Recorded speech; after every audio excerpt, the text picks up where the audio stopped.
Hello dears, welcome back to തണ്ട kitchen recipes. ഇന്ന് ഞാൻ നിങ്ങൾക്ക് ഷെയർ ചെയ്യാൻ പോകുന്നത് വളരെ എളുപ്പത്തിൽ ഉണ്ടാക്കാൻ പറ്റിയ പാൽ കേക്കിൻ്റെ റെസിപ്പിയാണ്. ഇത് നമുക്ക് ബേക്കിംഗ് ആവണോ ബീറ്ററോ ഒന്നും വേണ്ട, നമുക്ക് വളരെ ഈസി ആയിട്ട് ഉണ്ടാക്കിയെടുക്കാം. വളരെ കുറച്ച് ഇൻഗ്രീഡിയൻസേ ഉള്ളൂ.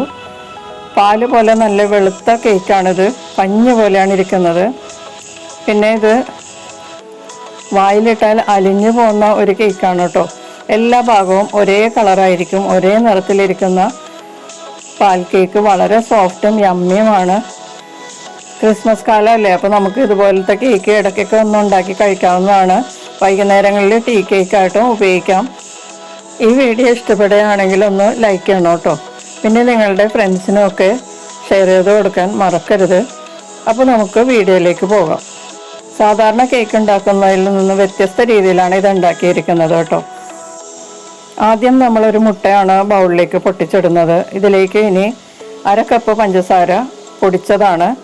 1/2 കപ്പ് പഞ്ചസാര എടുത്തിട്ട് പൊടിച്ചതാണ് കേട്ടോ, അല്ലാതെ 1/2 കപ്പ് പൊടിച്ച പഞ്ചസാര അല്ല. 1 കപ്പ് മൈദക്കാണ് ഞാൻ ഈ കേക്ക് ഉണ്ടാക്കുന്നത്. അതിനാണ് ഞാൻ 1/2 കപ്പ് പഞ്ചസാര പൊടിച്ചെടുത്തത്.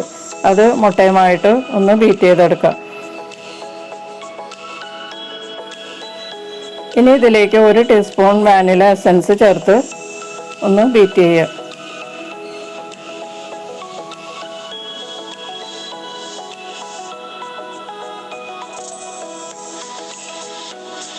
ഇതിലേക്ക് ഇനി 1/2 കപ്പ് പാല് ചേർത്ത് കൊടുക്കാം. കുറേശ്ശെ ഈ മുട്ടയുടെ ബാറ്ററുമായിട്ട് നന്നായിട്ട് മിക്സ് ചെയ്തെടുക്കാം. ഇനി ഇതിലേക്ക് ടേസ്റ്റിന് വേണ്ടിയിട്ട് 1/4 ടീസ്പൂൺ ഉപ്പ് ചേർത്ത് കൊടുക്കുക, എന്നാലേ അതിൻ്റേതായിട്ടുള്ള ടേസ്റ്റ് വരുള്ളൂ. ഇനി ഇതിലേക്ക് 1 ടീസ്പൂൺ ബേക്കിംഗ് പൗഡറും 2 പിഞ്ച് ബേക്കിംഗ് സോഡയും ചേർത്ത് നന്നായിട്ട് മിക്സ് ചെയ്ത് കൊടുക്കുക.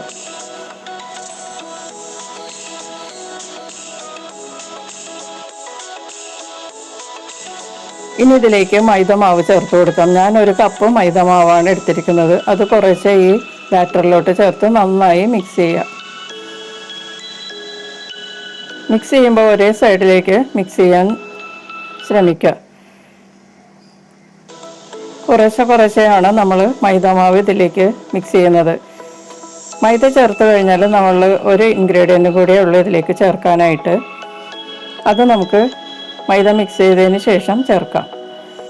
1 കപ്പ് മൈദക്ക് വേണ്ട ഇൻഗ്രീഡിയൻസ് ആണ് ഞാനിപ്പോൾ കാണിച്ചു തന്നത്. കറക്റ്റാണത്, അതിൽ ഒരു വ്യത്യാസം വരില്ല. ഇനി ഇതിലേക്ക് 1/4 കപ്പ് ഉരുക്കിയ ബട്ടർ ചേർത്ത് കൊടുക്കാം.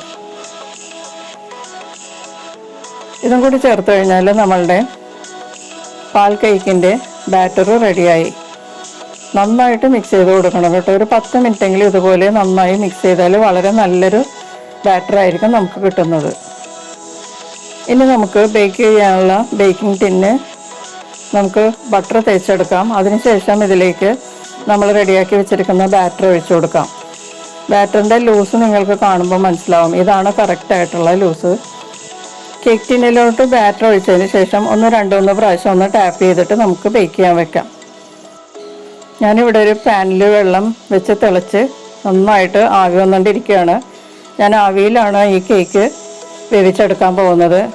നമ്മളുടെ ബാറ്റർ വെച്ചതിന് ശേഷം ഒരു കോട്ടൺ തുണി നനച്ചതിന് ശേഷം പിഴിഞ്ഞ് ഈ പാനിൻ്റെ പുറത്തേക്ക് ഇട്ട് കൊടുക്കാം. ഇതിലെ ആവി വെള്ളം കേക്കിൻ്റെ പുറത്തേക്ക് വീഴാതിരിക്കാനാണ് ഇങ്ങനെ ചെയ്യുന്നത്. അതിനുശേഷം മൂടി വെച്ചിട്ട് 20 മിനിറ്റ് ലോ ഫ്ലെയിമിൽ സ്റ്റീം ചെയ്യുക. 20 മിനിറ്റിന് ശേഷം ഇത് കറക്റ്റായിട്ട് വെന്തിട്ടുണ്ടാവും. ഇപ്പോൾ 20 മിനിറ്റ് കഴിഞ്ഞിട്ടുണ്ട്, നമുക്ക് തുറന്നു നോക്കാം. ഇപ്പോൾ നമ്മുടെ മിൽക്ക് കേക്കൊക്കെ നന്നായിട്ട് വെന്തിട്ടുണ്ട് കേട്ടോ. ഞാനിപ്പോൾ സ്റ്റൗ ഓഫ് ചെയ്യുകയാണ്. നന്നായിട്ട് പൊങ്ങിയിട്ടുണ്ട്. നല്ല പാല് പോലെ തന്നെയാണ് കേക്ക് ഇരിക്കുന്നത്. കണ്ടോ, വളരെ എളുപ്പത്തിലല്ലേ നമ്മൾ ഈ മിൽക്ക് കേക്ക് ഉണ്ടാക്കിയത്. വളരെ സോഫ്റ്റുമാണ്, യമ്മിയുമാണ്. നമുക്കിത് ഈ പാനിൽ നിന്ന് മാറ്റിയിട്ട് തണുത്തതിന് ശേഷം പ്ലേറ്റിലോട്ട് മാറ്റാം. ഇപ്പോൾ നമ്മുടെ കേക്ക് നന്നായിട്ട് തണുത്തിട്ടുണ്ട്. നമുക്ക് പ്ലേറ്റിലോട്ട് മാറ്റാം. വളരെ സോഫ്റ്റായിട്ടുള്ള മിൽക്ക് കേക്കാണിത്. തൊടുമ്പോൾ തന്നെ നല്ല പഞ്ഞ് പോലെ വളരെ സോഫ്റ്റാണിത്. വായിൽ വെച്ചാൽ ഇത് അലിഞ്ഞു പോകുന്നത് അറിയില്ല. ഇതിൻ്റെ എല്ലാ ഭാഗവും ഒരേ കളറായിരിക്കും. കേക്കിൻ്റെ എല്ലാ ഭാഗവും ഒരേ നിറത്തിലായിരിക്കും ഇരിക്കുന്നത്. ശരിക്കും പാലിൻ്റെ കളർ തന്നെ ആയിരിക്കും. വളരെ സോഫ്റ്റുമാണ്. അപ്പോൾ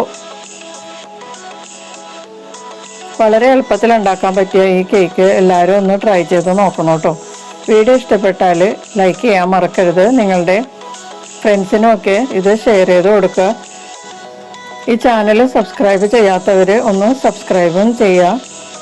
പിന്നെ എൻ്റെ അടുത്ത വീഡിയോസൊക്കെ വേഗത്തിൽ കിട്ടാൻ വേണ്ടിയിട്ട് ബെല്ലൈക്കണും ഒന്ന് എനേബിൾ ചെയ്യണം കേട്ടോ. അപ്പോൾ നമുക്ക് വീണ്ടും മറ്റൊരു റെസിപ്പിയുമായിട്ട് കാണാം. Thank you.